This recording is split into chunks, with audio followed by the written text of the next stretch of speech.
Hoje a gente vai conversar sobre o luto com uma pessoa que, infelizmente, conhece muito bem o assunto. Você provavelmente já ouviu falar dela como Cris Guerra, mas já faz algum tempo que ela trocou a guerra pela paz. A Cris Paz vai contar essa história daqui a pouquinho.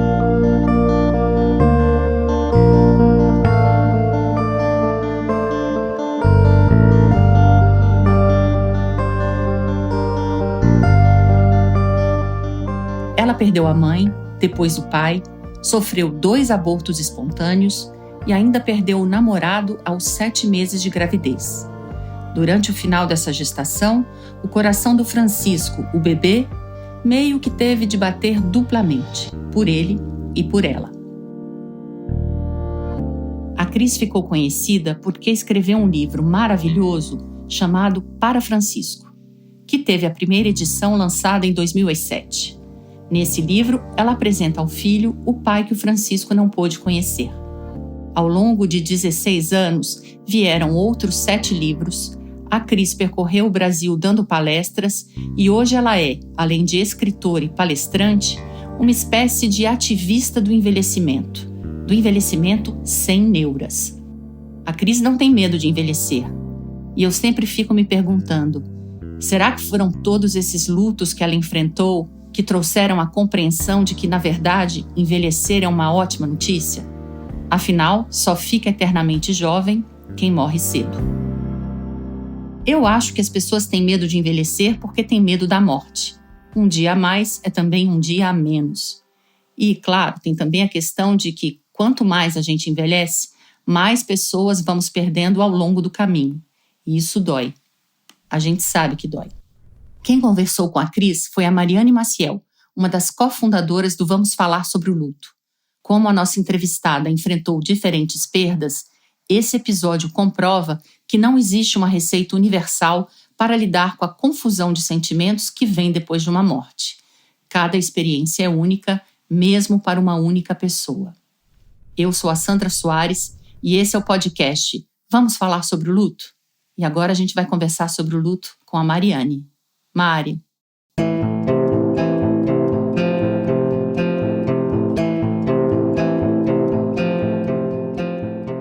Ei, gente, eu sou a Mariane Maciel, mas todo mundo me chama de Mari. Eu sou uma das fundadoras do Vamos Falar sobre o Luto com a Sandra e outras amigas.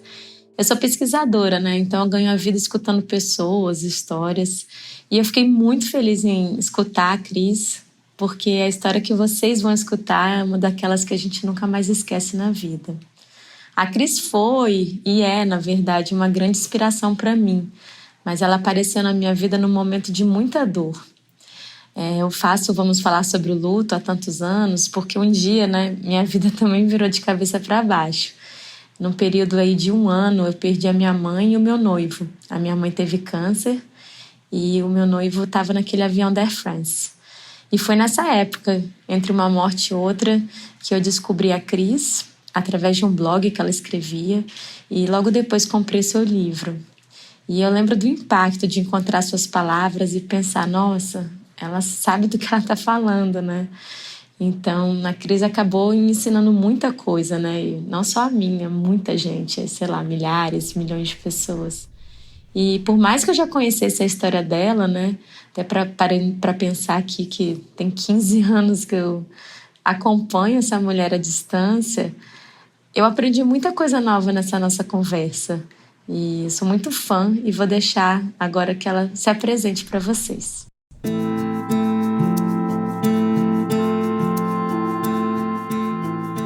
Bom, eu sou a Cris Paz, eu tenho 53 anos, sou publicitária de formação. A gente sempre fala nossa profissão primeiro, né? É engraçado, a gente começa pela profissão, mas acho que não deveria, enfim. Eu sou publicitária, trabalhei durante mais de 20 anos só com redação publicitária.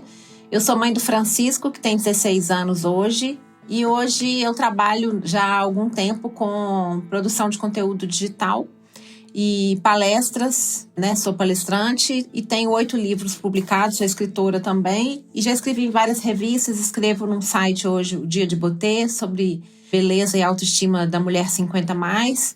Falo sobre vários temas. Também sou apresentadora de um programa de TV aqui em BH, um canal. Então, eu sou uma mulher que faz muitas coisas. E, sem dúvida, por ser mãe solo, isso foi um grande motivador para eu fazer tantas coisas que eu faço. Eu nasci Cristiana Guerra, Cristiana de Souza Guerra, e usei esse nome, né, sempre, e continuo usando, na verdade.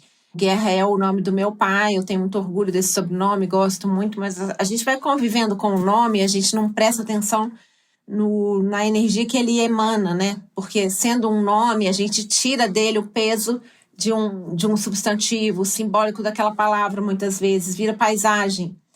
E eu tenho uma história de perdas, né, considerável e algumas lutas importantes, de muitas vezes me deparar com situações em que eu tinha que dar conta, e muitas vezes sozinha, né? E aí, como eu tenho uma vida, entre aspas, pública, né, eu tô nas redes sociais, de alguma forma já vi muita gente falando que eu sou muito guerreira, você é muito guerreira e tal. E comecei a pensar sobre isso e levar para terapia. E fiquei brincando que eu queria mudar meu nome para Cris Cansada de Guerra, né? E aí a numerologia me encontrou, depois de muito... Fiquei enrolando, eu ia procurar numerologia, eu sou uma pessoa que acredita no imponderável. E aí a numerologia um dia me pegou. Na verdade, eu não procurei um numerólogo, mas eu acabei conhecendo uma numeróloga e em maio de 2022 eu fiz um estudo numerológico do meu nome, fui aconselhada a usar um outro nome, não queria usar meu nome do meio, que é Souza, que eu achei que não tinha nada a ver, e aí criei, foi até sugestão de um ex-namorado, meu namorado na época, que eu me tornasse, né, saísse de Cris Guerra e fosse para Cris Paz.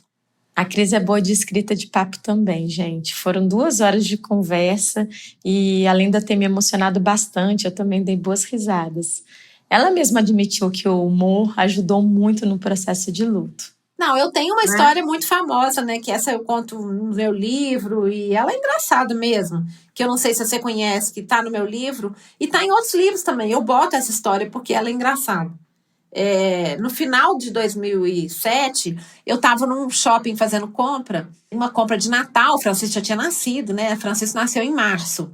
E eu falo que realmente eu vivi uma dualidade. Eu era a mãe mais feliz, eu era a mulher mais triste, mas eu era a mãe mais feliz. Não posso falar que eu era infeliz durante o luto do Gui. Eu era muito feliz. Principalmente porque eu comecei a escrever para o Francisco, isso me ajudou bastante, né? Mas aí tô lá no shopping e tal, a mulher falou comigo assim, não, porque se você comprar mais, você vai ganhar mais cupons para concorrer ao carro. Eu falei, mas eu não posso, porque eu trabalho na agência de publicidade que atende esse shopping. Aí ela falou, mas coloca o nome da sua mãe. Aí eu falei, é contra o regulamento. Ela falou, coloca o nome da sua mãe. Eu falei, minha mãe morreu. Ela falou, coloca o nome do seu namorado. Eu falei, morreu também. Ela olhou pra mim já meio tensa, né? Ela falou assim, seu pai? Eu falei, morreu todo mundo. Gente... Bom, a Cris passou por várias perdas na vida, então eu pedi a ela que começasse do início, me falasse da infância, da adolescência e da relação que ela tinha com os pais. Cada luto é único e a gente aprendeu, depois de tantos anos estudando o tema, que ele depende muito de quem é a pessoa, né, da fase de vida que ela está e também da relação com aquele que morreu. Eu sou a 5ª filha, sou temporã. Quando eu nasci, eu já tinha um irmão de quase 8 anos, um irmão de quase 7, uma irmã de 5 e uma irmã de 4. Então, isso foi muito marcante, porque quando eu cheguei já tinha uma bola rolando ali, né? Já tinha um jogo, 2 irmãos, 2 irmãs, e eu cheguei ali meio que muito questionadora ao longo do tempo, né? Fui muito mimada. Então, isso foi muito marcante e me marcou, né? São rótulos que ficaram grudados em mim. Meus pais eram pessoas muito legais. Eu nasci numa casa com quintal, jabuticabeira, roda-roda, escorregador, cachorro, papagaio. Nasci numa família muito legal, mas com todos os vícios que uma família tem. Eu tinha meu próprio quarto, não era mais com as minhas irmãs e tal. E ali foi crescendo uma menina em busca da sua individualidade, em busca do amor da mãe. Porque minha mãe estava ocupada com 5 filhos, né? Meu pai era um cara distante, um cardiologista, ficava sempre cansado, não incomoda o seu pai, essa comida é do seu pai, não fala alto que vai atrapalhar o seu pai. Então eu tinha aquela visão, eu tinha pavor do papai, morria de medo do papai, né? E aí, com 13 anos, eu comecei a escrever diários. Provavelmente eu estava já na casa onde eu morei até o fim da minha vida em família, né? Assim, da minha vida sob o mesmo teto com a minha família. E ali eu comecei a escrever diários. Isso foi muito importante para mim, porque foi como se fosse o meu processo terapêutico. Eu era muito próxima da minha mãe.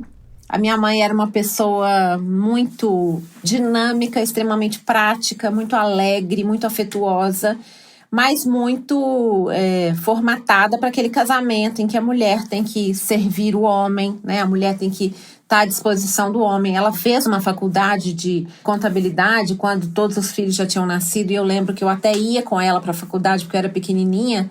Então, ela se formou em contabilidade, isso foi importante, mas até então ela tinha um trabalho dentro da casa, né, como dona de casa. A gente tinha empregada, vivíamos bem, não com luxos, mas vivíamos bem, éramos uma família de classe média. E minha mãe, uma pessoa extremamente doce, não à toa o nome dela era Dulce, mas também colocava muitos desejos dela em último plano, sabe? É uma coisa muito triste, porque ela estava em último plano. É um exemplo muito claro, assim, quando ela ia no supermercado, ela comprava tudo, aí às vezes ela colocava a uva verde no carrinho no final, porque era o que ela gostava. No final ela tirava, né? Não, eu não vou levar a uva verde. Era literalmente uma ilustração de como era a mamãe. E a minha relação com ela era muito boa, mas eu era a caçulinha. Então, a caçulinha que também acabou criando, né, ganhando o rótulo de difícil. E como eu era muito questionadora também, ela tinha uma proximidade muito grande com as minhas duas irmãs mais próximas de mim, em termos de idade, mas eram duas irmãs que eram 4 e 5 anos mais velhas. Então, quando as minhas irmãs se casaram, eu lembro que quando elas foram morar fora de casa, a minha mãe falava com elas assim: "Oi, filha", no telefone, sabe? Era uma coisa assim: "Oi, filha". E esse "Oi, filha", eu fiquei esperando quando viria o meu, né? Porque eu falava, quando eu sair de casa, minha mãe também vai ter esse "Oi, filha". Mas eu não tive essa chance, porque minha mãe faleceu quando eu estava ainda morando com os meus pais, né? Então, ainda tem uma dor, assim, de não ter tido a minha mãe só para mim, sabe? Porque, de uma certa forma, ela estava sempre dividida entre todos os filhos. E não sobrava muito uma mãe só minha, né? Acho que tem muito isso, assim. É até difícil falar, né? Porque a gente tem as nossas feridas, assim. E eu acho que eu só fiquei com uma mãe só pra mim quando eu tinha 22. Pouco tempo depois, a mamãe descobriu um câncer de mama. Então, assim, ficou faltando aquele momento meu com a mamãe. Ficou faltando a gente se conhecer mais. É claro que a gente tinha as nossas coisas, tivemos nossos momentos. Mas eu acho que a mamãe, no final, ela não me conhecia como eu verdadeiramente era. Porque quando eu comecei a entender melhor a minha personalidade, quando eu comecei a me resolver melhor em algumas coisas, ela já estava mergulhada num processo de adoecimento. Ela descobriu um câncer de mama, né, em 92, e em 94 ela faleceu. Então tem essa dor, que eu acho que a mamãe não se deu a chance de ser feliz. Ela ficava sempre colocando o papai na frente. E de alguma forma, isso me incomodava. É como se eu enxergasse isso e falasse, poxa, mas o que ela vai fazer, né? Não que eu tivesse alguma coisa contra o meu pai, mas eu sempre acho que ninguém faz com a gente alguma coisa sem que a gente permita, né? Então, de uma certa forma, acho que também tinha escolhas da minha mãe ali. E vê-la doente foi muito difícil. Porque meus irmãos, eles moravam fora, né? Eles moravam fora de casa. E só eu estava com meu pai e com a minha mãe quando a mamãe adoeceu. Então, de alguma forma, as minhas irmãs estavam mais presentes, mais preocupadas. E muito assim, não, porque não tem jeito, a mamãe vai morrer. Tinha sempre essa coisa do aviso, né? Meu pai era médico, então ele tinha essa visão muito fria. Ah, não, né? Na segunda parte do tratamento já não tinha mais solução. E o que eu fiz? Eu não quis ouvir aquilo. Então eu fui procurar cromoterapia, fui procurar formas de estar com a minha mãe para tentar reverter isso. Não funcionou, mas pelo menos eu tentei estar com ela. Mas era muito sofrido estar ali com ela, tentando disfarçar o pavor que estava no meu olhar, porque eu estava morrendo de medo dela morrer e, de uma certa forma, já estava enxergando e não queria aceitar isso também. E engraçado é que na última semana de vida da minha mãe, talvez nos últimos 15 dias, eu já estava mais em paz com a ideia de que ela iria descansar, que ela ia parar de sofrer. E aí eu vi os meus irmãos lutando com essa ideia. É engraçado isso, porque o tempo todo eles falavam, não, porque não tem jeito, porque, né, é uma doença sem cura, no caso da doença dela, né? E eu resistia, mas quando ela foi caminhando, né, para a morte, eu acho que eu falei, eu quero que minha mãe descanse, né? E aí eu acho que eu aceitei um pouco melhor. Essa é a lembrança que eu tenho. Posso estar também avaliando de maneira errada, né? A Cris acha que o pai, que era médico e sabia melhor do que ninguém da gravidade da doença da mãe, também se sentiu como ela. E ela lembrou de uma cena super bonita. Ela me disse que no dia do enterro, eles entraram juntos, de mãos dadas no cemitério. E o pai falou para ela: filha, hoje é dia de comemorar, porque finalmente a mãe havia parado de sofrer. A Cris era super nova quando a mãe morreu, né? Ela tinha só 24 anos. E hoje, olhando para trás, ela acha que aquele luto não foi tão bem vivido. O luto da minha mãe, ele é um luto muito pouco saudável para mim mesma. Porque quando eu vi minha mãe parar de sofrer, eu acho que eu só pensava assim, que bom que ela parou de sofrer. Vamos em frente. E não me permiti viver o luto da minha mãe. Eu ficava preocupada com meu pai e eu me tornei uma consumidora compulsiva. Né? Nessa época foi quando começou um processo de consumo compulsivo muito duro, porque eu não me permitia pensar muito, mas eu perdi minha mãe, doía, mas a vida tinha que continuar. Eu olhava pro meu pai, então o consumo compulsivo era de alguma forma entrar numa loja, encontrar ali um alento, um vendedor, uma vendedora que gostava de mim. Olha, Cris, vem ver as novidades. Talvez eu tenha buscado a minha mãe nas lojas, né?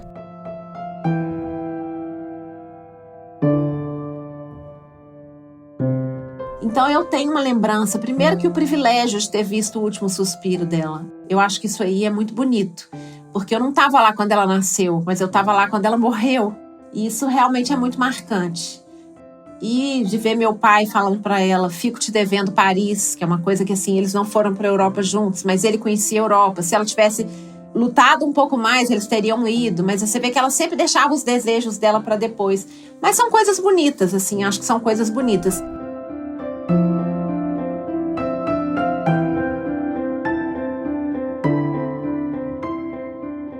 Depois que a mãe dela morreu, a Cris continuou morando com o pai e pôde conhecê-lo de verdade. Aquela distância que existia entre os dois foi se transformando em cumplicidade. Eu acho que quando a minha mãe foi saindo de cena, né, do jeito duro como foi, de alguma forma eu pude me aproximar do meu pai, inesperadamente. Porque a minha mãe, ela talvez sem querer, né? Claro que sem querer, ela não fazia uma ponte entre o meu pai e a gente. Ela fazia um muro. Porque ela deixava o meu pai ali isolado. Quando a mamãe não está mais, quando ela adoece. E meu pai me chama no consultório dele e fala, filha, você precisa...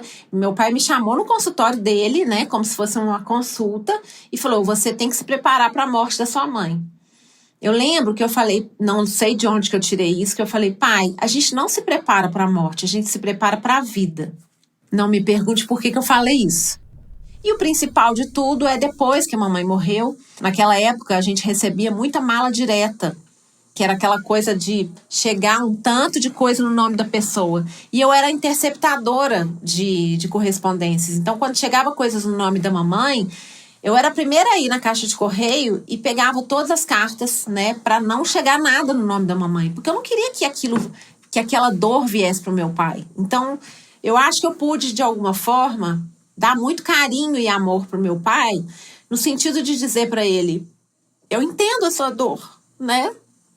E eu acho que isso nos aproximou. Eu lembro que um dia ele falou comigo assim, filha, esse é o livro caixa da casa. Eu falei, pai, pode deixar, você me dá o dinheiro, eu coloco aqui. Ele falou assim, graças a Deus, a sua mãe não gostava de preencher esse livro caixa. Então, a gente percebeu, eu e meu pai, que a gente era muito mais parecido do que a gente imaginava. Hoje tá mais difícil, assim, eu tô mais cansada, então eu vou chorar mais.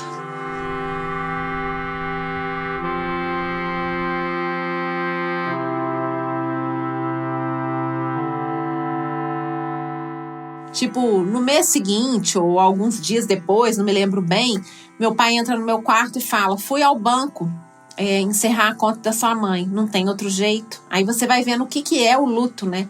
O luto você precisa todos os dias contar pra você de novo que aquela morte é verdade, né? O luto você precisa matar a pessoa todo dia até você acreditar naquela morte. Isso é muito doído, né? Aí teve um outro dia que ele entrou e falou, filha, ou eu vou me casar de novo, ou eu vou virar um Dom Juan. Eu falei, pai, você vai fazer o que te fizer mais feliz. Então, de alguma forma, eu tive a oportunidade de ser, diferente de todos os meus irmãos, cúmplice do meu pai. O pai da Cris se casou 10 meses depois que a mãe dela morreu.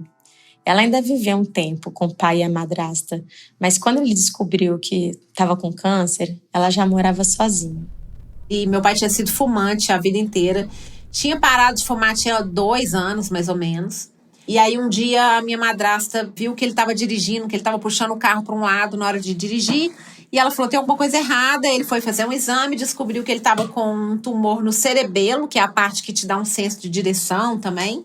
Ele foi fazer uma cirurgia para tirar esse tumor, mas aí ele foi fazer um risco cirúrgico e ele era cardiologista. E aí ele pegou uma chapa do pulmão e descobriu um tumor no pulmão. Então aí ele entendeu que provavelmente o câncer de pulmão tinha começado antes e o que ele tinha no cerebelo era uma metástase já. E aí dizem que 2 raios não caem no mesmo lugar, mas caem sim, né? Porque eu falei, pronto, agora é meu pai. Então foi praticamente 7 anos depois que minha mãe morreu, meu pai morreu de câncer. E foi muito duro, mas eu já não morava com eles, né? Então eu acho que de alguma forma eu consegui. Acho que a doença da minha mãe foi mais difícil. Eu lidei com ela mais diretamente, né? Eu morei sob o mesmo teto. Mas assim, eu já tinha tido uma aproximação com meu pai, né? Ele conheceu o meu namorado, com quem eu vinha casar 6 meses depois, com quem eu já namorava, tinha quase 4 anos. Então, assim, eu acho que eu fiz uma proximidade, eu tive uma oportunidade de proximidade com o papai. Tanto que hoje, quando eu penso na saudade, dói mais a saudade do papai. Eu me casei em 2002. Meu pai morreu em dezembro de 2001. Em junho de 2002 eu me casei. E em novembro, comecinho de dezembro de 2002, eu me descobri grávida. Estava muito feliz, muito afim de ter filho e tal. Mas antes de completar 2 meses, eu descobri em novembro, no final de dezembro eu tive um aborto. E foi um aborto estranho, que é aquele missed abortion. Não sei se você conhece.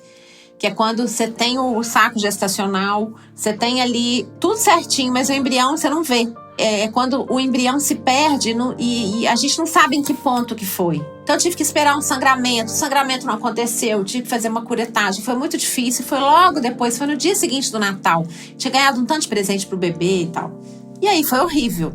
A gente começa naquela coisa, né? Porque eu engravidei muito rápido, mas aí você fica completamente obcecado por uma nova gravidez.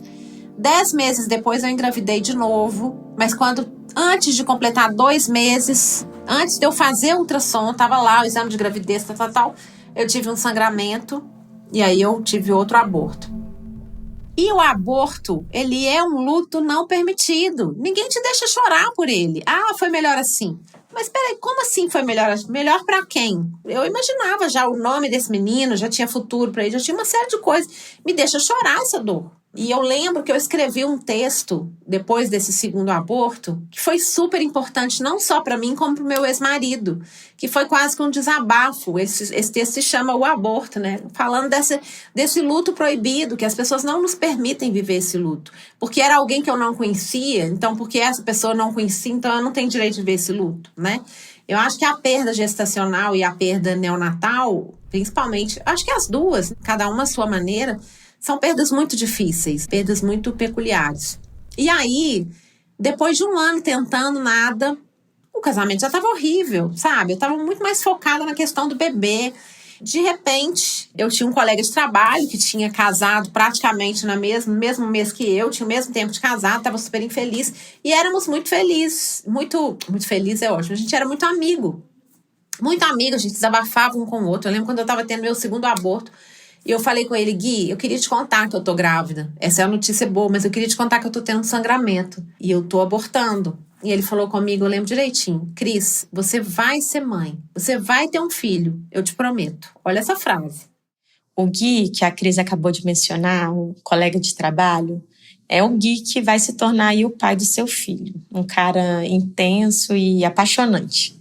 O Gui era um cara extremamente encantador, uma pessoa encantadora, amigo de todo mundo, era uma pessoa poética, um cara com muita vida pela frente, mas assim, exagerado na vida. Era aquele cara que queria muito viver a vida e vivia muito a vida. Então, assim, o Gui fumava muito, bebia muito, cantava muito, amava muito, chorava muito, abraçava muito. Ele era muito tudo, assim, ele era uma pessoa intensa. Eu e o Gui, a gente era amigo, ficamos amigos, né, antes de nos apaixonarmos. Eu lembro que quando ele ia ao Mercado Central, ele trazia o queijo canastra pra mim, porque ele sabia que eu era apaixonada pelo queijo canastra. Ele fazia geleia de morango e dava de presente pra fulano. Ele era essa pessoa. Bom, aí depois do segundo aborto da Cris, seu casamento acabou de acabar.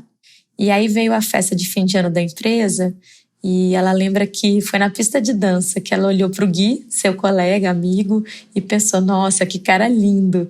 E pouco tempo depois, ele se declarou nessa festa para ela. Ele falou, Cris, eu sou apaixonado por você.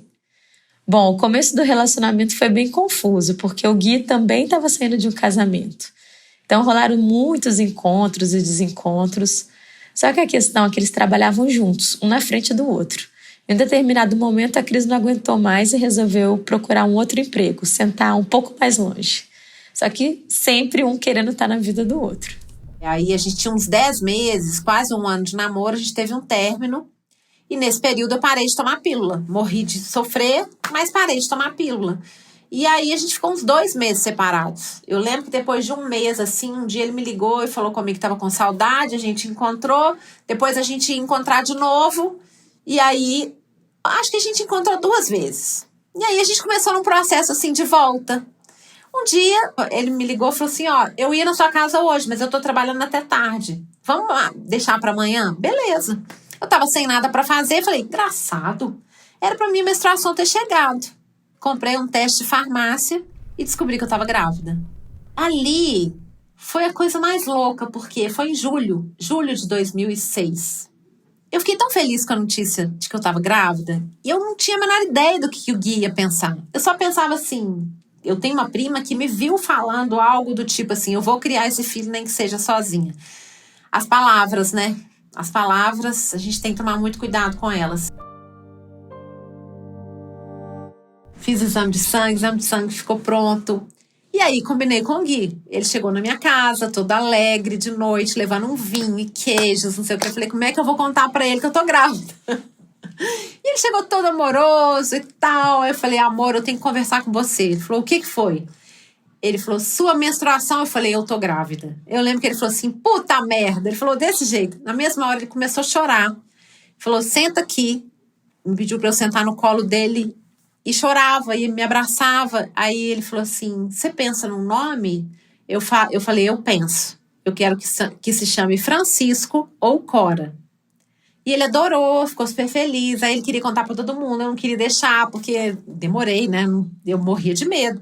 E teve uma época, assim, até chegar o dia do ultrassom, eu tive um sangramento. Falei, pronto, agora eu vou perder de novo. Fiquei desesperada. Aí a gente foi no ultrassom. A médica falou, não...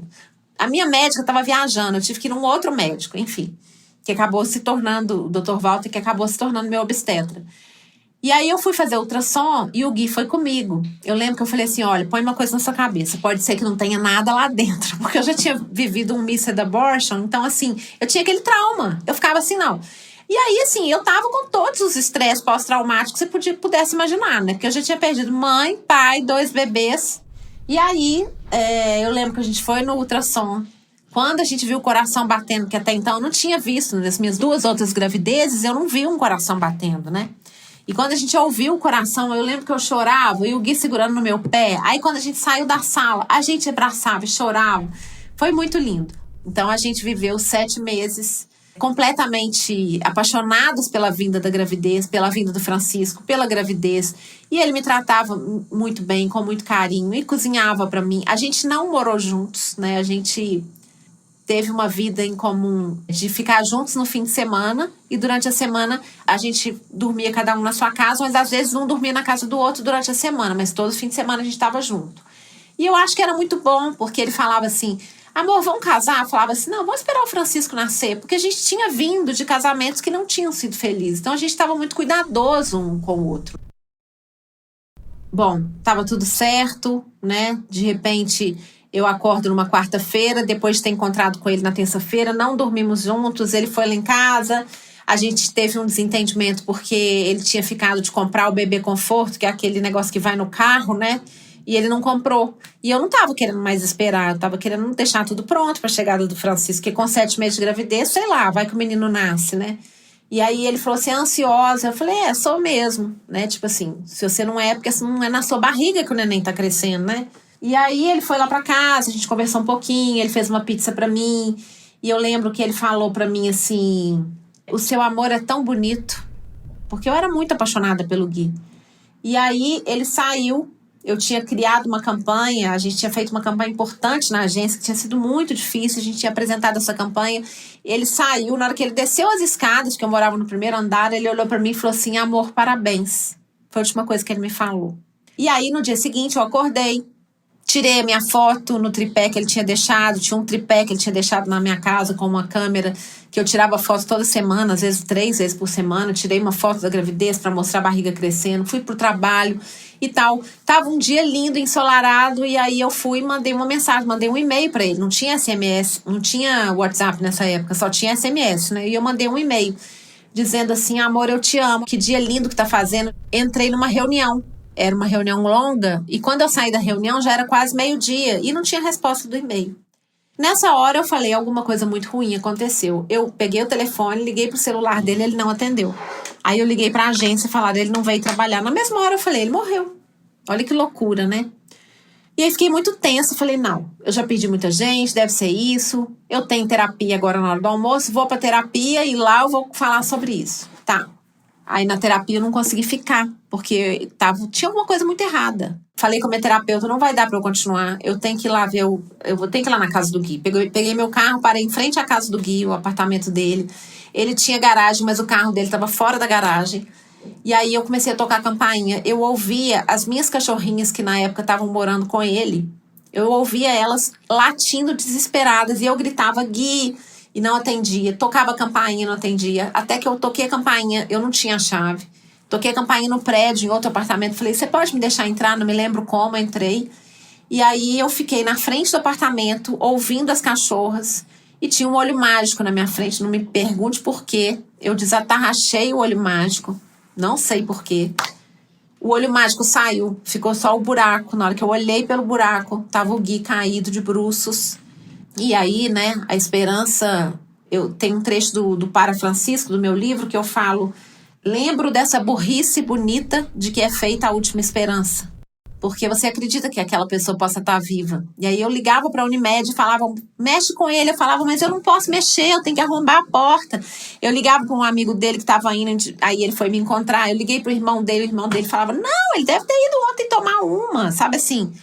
Só eu estava acordada para a coisa. E eu grávida de 7 meses, mas eu tenho muita gratidão porque a notícia foi sendo construída por mim.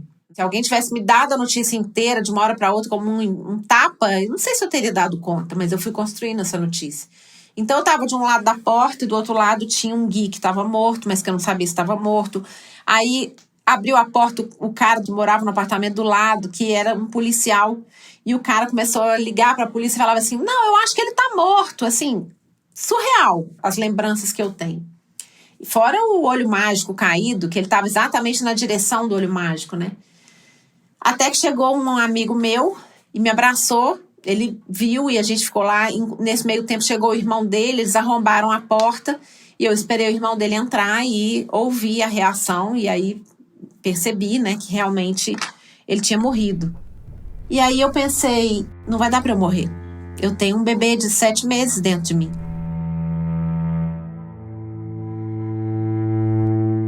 O Gui teve uma morte súbita, provavelmente foi uma parada cardíaca, foi uma arritmia cardíaca, porque não teve um diagnóstico, né? A autópsia nunca detectou nada. Não foi AVC, não foi infarto, mas pode ter sido uma arritmia que provavelmente ele tinha de família, ou porque também ele não cuidou da saúde dele o suficiente, né? Vai entender, né? Mas provavelmente ele podia ter alguma coisa já.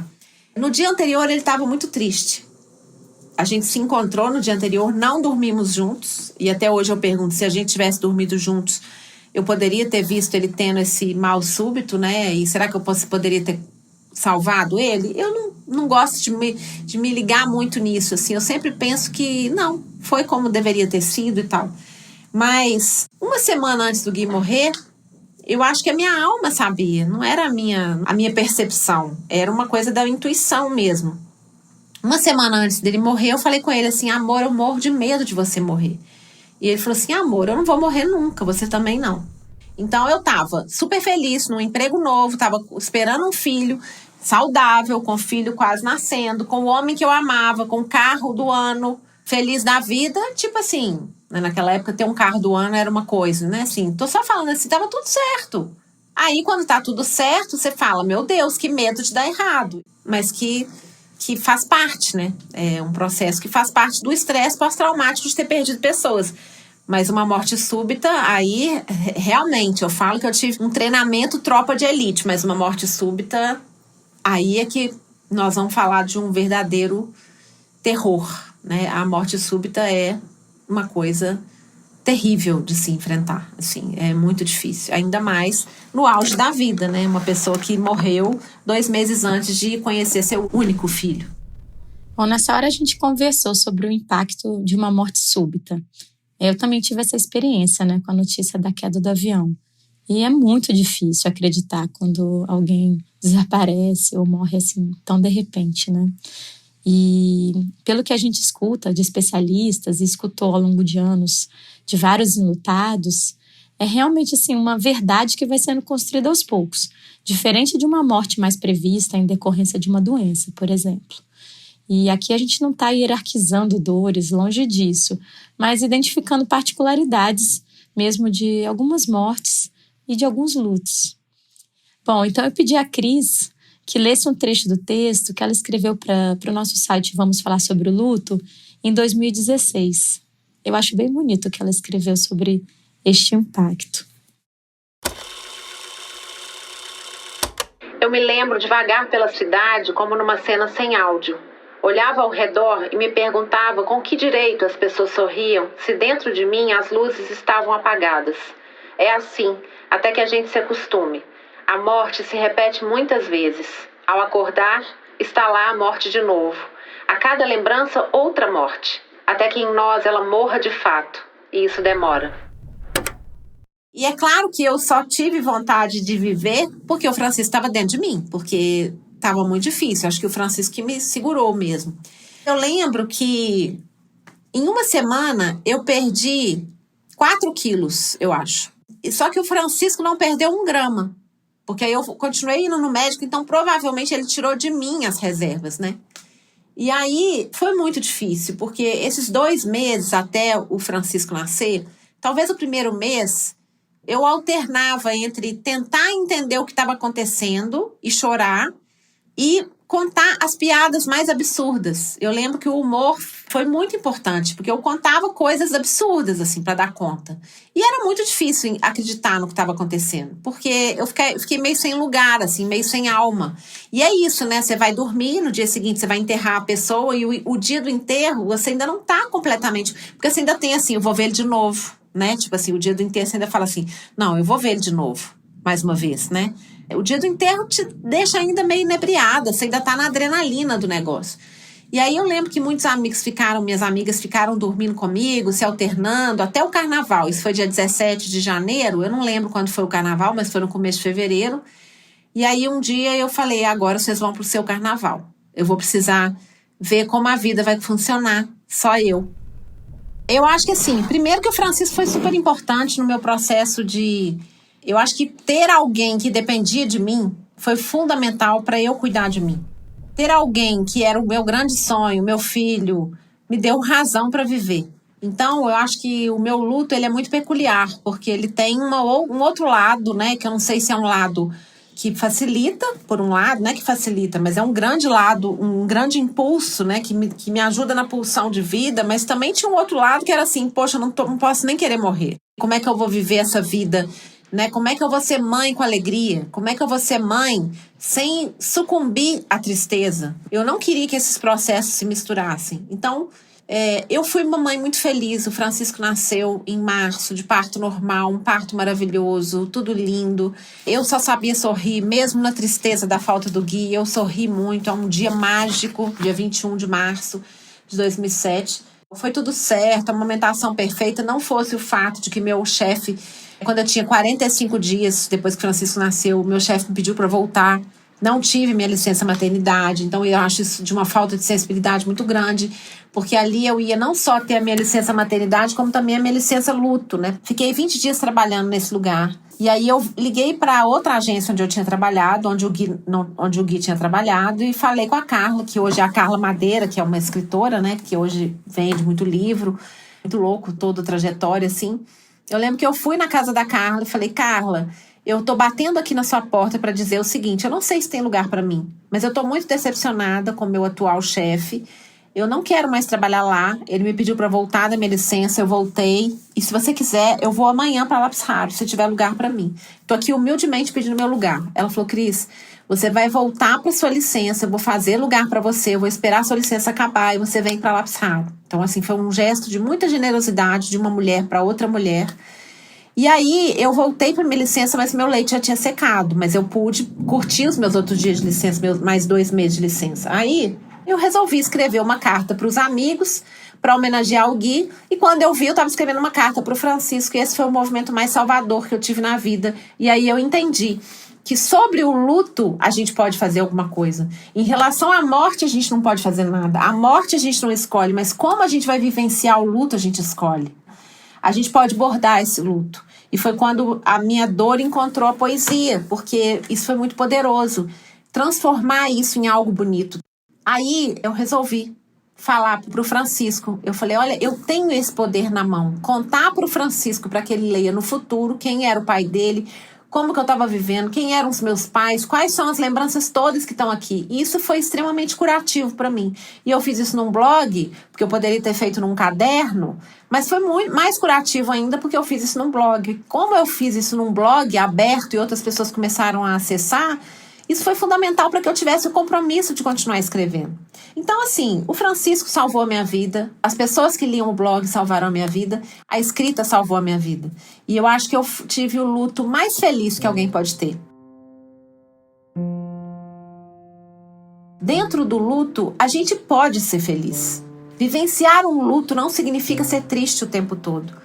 No luto, na dor pela perda de alguém, pode caber outras, dentro dessa dor ou junto com essa dor, podem caber outras alegrias. Então, eu acho que isso foi um grande aprendizado. Eu acho que aí, na verdade, assim, o Gui, na minha vida, a passagem dele pela minha vida, é um grande aprendizado, um enorme aprendizado.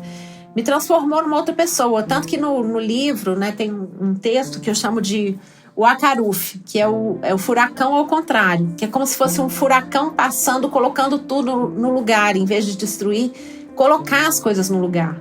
Porque o Gui teve essa função, assim, ele passou, foi um espírito que passou pela minha vida, foi uma alma que passou pela minha vida para me ensinar muita coisa, tanto em vida como depois.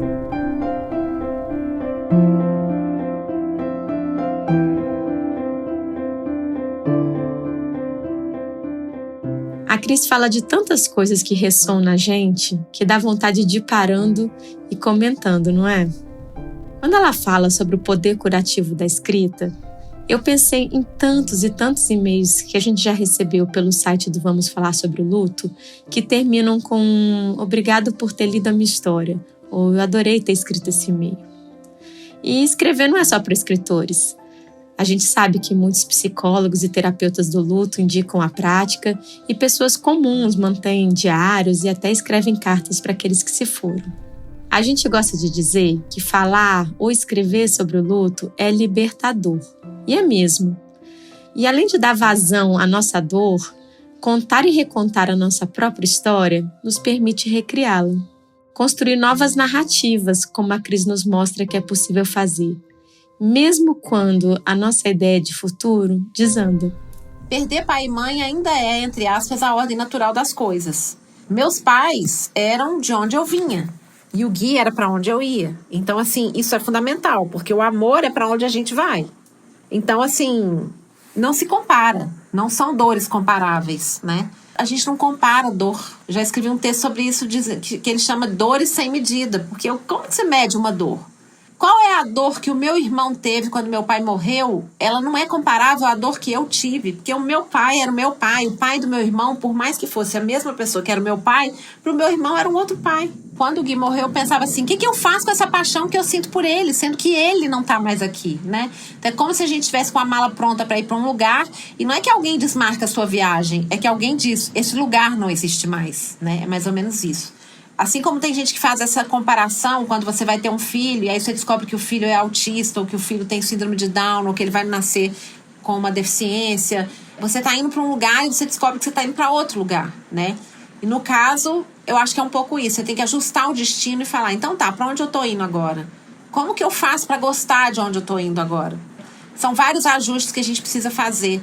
Não por acaso, eu escrevi um livro que chama Fundo do Poço, o lugar mais visitado do mundo, porque era para lá que eu estava indo quando o Gui morreu, grávida. Como é que uma pessoa vai para o fundo do poço grávida? Como é que esse paradoxo cabe na vida? Então, eu acho que ajustar o destino é uma coisa que está muito presente na nossa vida. E que a gente tem que estar preparado, porque ao longo do tempo a gente vai ter que ajustar mais destinos, a gente vai perder mais pessoas, né?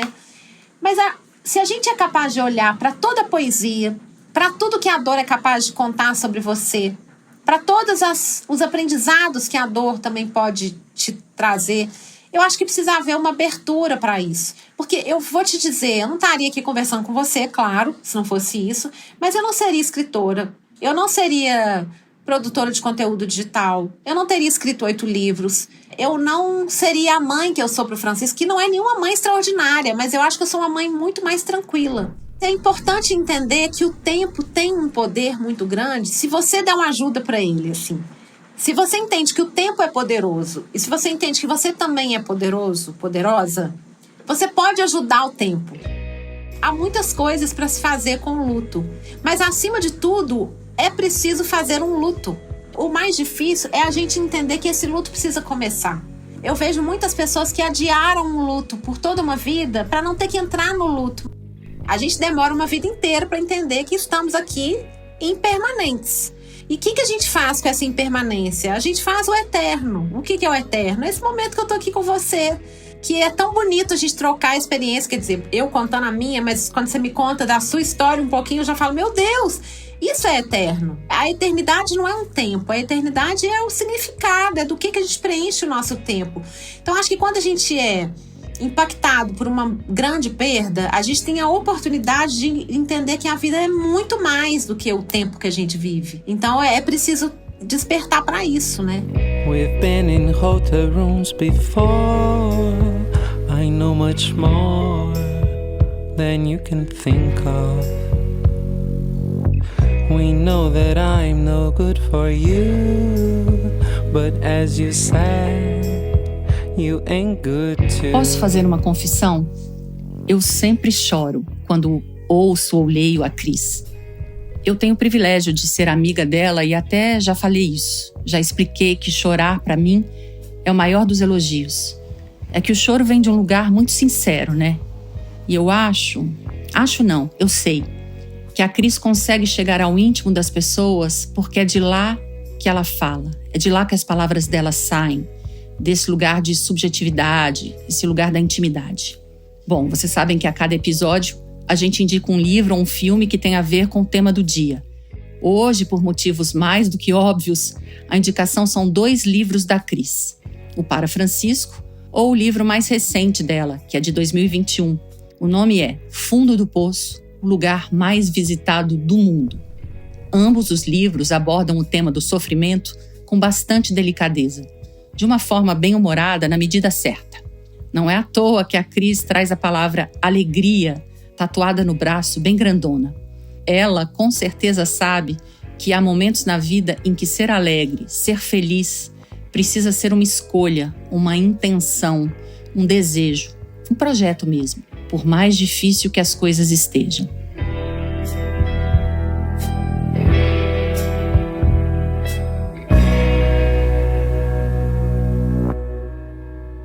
Dedicamos esse episódio aos amores da Cris que já partiram. Sua mãe, Dulce, seu pai, Fernando, e o pai do Francisco, o Guilherme.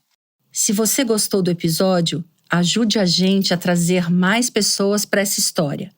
Compartilhe com amigos, nos siga no Instagram e visite o nosso site, o vamosfalarsobroluto.com.br. Para que possamos continuar a contar histórias inspiradoras, toda ajuda é válida. Nosso Pix é vamosfalarsobroluto@gmail.com. Desde já, obrigada. E muito obrigada à agência Almap BBDO, que nos apoia nessa primeira temporada. E vamos aos créditos. Laura Capanema entrevistou Paulo Camossa. Pesquisa e roteiro, Laura Capanema, Cíntia Almeida e Sandra Soares. Eu, que também sou apresentadora dessa temporada. Mariane Maciel é quem fez a produção, com a colaboração de Amanda Tomás, Cíntia Almeida, Fernanda Figueiredo, Gisela Adice, Laura Capanema e Rita Almeida. A arte de capa é de Kiane Montes. A edição de som é de Rafael Filippini. A trilha original e desenho de som são da Luna França. Agradecemos ao Tiago Petit pela música Perto do Fim. Você pode ouvi-la em todos os episódios. Agradecemos a Fê Cris Vasconcelos e a Bárbara Rubira por ajudarem a dar vida ao nosso podcast. Até a próxima!